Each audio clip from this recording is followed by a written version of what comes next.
Alright, let's dive into this because it's a story that's got everyone talking: Marcus Rashford and his potential return to Manchester United. But here's the thing, this isn't just another transfer saga.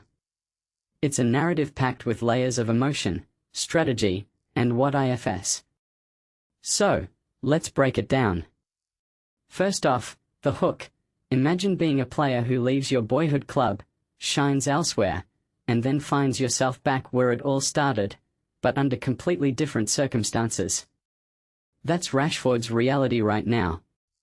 Personally, I think this situation is fascinating because it's not just about football, it's about identity, loyalty, and second chances. What makes this really interesting is how Rashford's journey reflects the broader unpredictability of the sport. One minute you're a hero, the next you're seeking a fresh start. And now? He's potentially back at Old Trafford, but the club and the player are both in very different places. From my perspective, the timing of this is crucial. United gave away his iconic number 10 shirt to Matheus Cunha, which felt like a symbolic closing of the door. But football has a funny way of reopening doors when you least expect it. Rashford's loan spell at Barcelona was a success: 11 goals, 14 assists, and a La Liga title. Yet, Barcelona didn't trigger the £26 million buy clause. Why? In my opinion, it's not just about finances. It's about fit, ambition, and maybe even Rashford's own desire to prove something back at United. What many people don't realize is that sometimes a player's value isn't just in their stats but in the story they bring to a club. Now, let's talk impact. If Rashford returns, what does he bring to the table?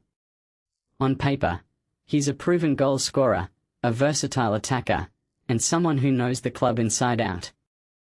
But here's where it gets tricky. His £325,000 a week salary makes him United's top earner at a time when the club is trying to manage wage costs.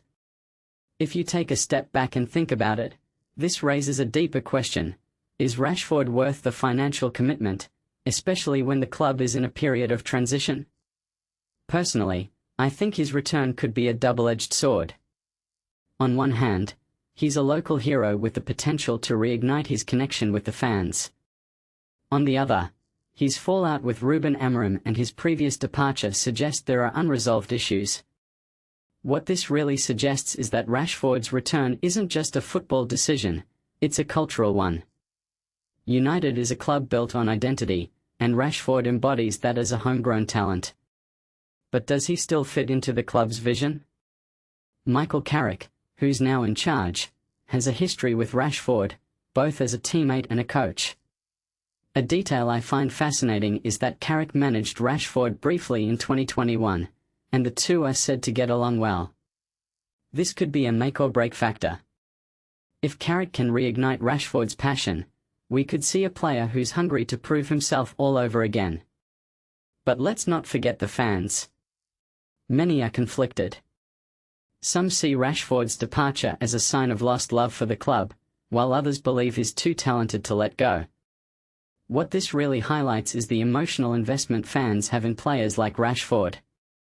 He's not just another name on the squad list, he's a symbol of what United stands for, or at least what it used to stand for. One thing that immediately stands out is how his return could either unite the fanbase or divide it further, depending on how he performs. Finally, let's look at the bigger picture. United's transfer strategy has been cautious this summer, and Rashford's return could influence their plans. If he stays, does that mean they're less likely to sign another attacker? And if he leaves, could they find someone of his caliber for £26 million? These are questions that go beyond Rashford himself. They're about the club's direction, its priorities, and its identity. What makes this really interesting is how Rashford's situation is a microcosm of United's larger challenges, balancing tradition with progress, emotion with strategy. So, here's my closing thought: Rashford's potential return isn't just a transfer story, it's a test of what Manchester United stands for in 2026. Will they embrace the past or focus on the future? Personally, I think this is a moment that could define not just Rashford's career but the club's trajectory for years to come. What do you think? Is Rashford the missing piece United needs, or is this a reunion destined for more questions than answers?